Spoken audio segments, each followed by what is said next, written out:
Every year, the town of Coldwater held its Thanksgiving potluck in the old community hall, a sagging wooden building that always smelled faintly of dust, pine cleaner, and something older underneath. Most people chalked it up to age. Others whispered about the disappearance. This year, 14-year-old Mason had been roped into helping his aunt set up as they unloaded trays of food. Mason noticed the founder's portrait hanging crooked on the wall. In it, 6 pale, stern-faced settlers stood in front of the same hall, except the windows behind them were boarded up, and the ground around their boots looked dark, stained. "That's new," he muttered.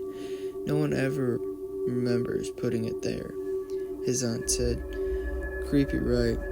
By sunset, the place was crowded. Laughter echoed. Kids ran between tables, and the long buffet shimmered under the warm yellow lights. But Mason couldn't shake the feeling that something else was there, something watching. Halfway through the meal, the power went out. The hall plunged into darkness. People murmured, chairs scraped. A few cell phone flashlights flicker on, a shaky and pale.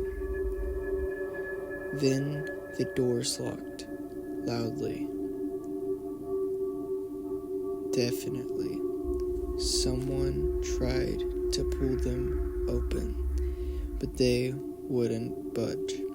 A cold draft swept through the room, carrying the unmistakable scent of earth, freshly dug earth.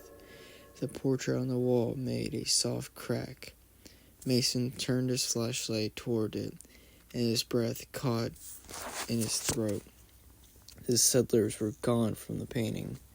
The background remained, but the figures themselves had stepped out. Faint footsteps, dark, wet, soil-soaked footprints led from the frame to the center of the hall. One by one, the flashlight sputtered and died. Then came the whispering, hungry, hollow voices. "You feast every year, and we are never invited, but tradition must be upheld."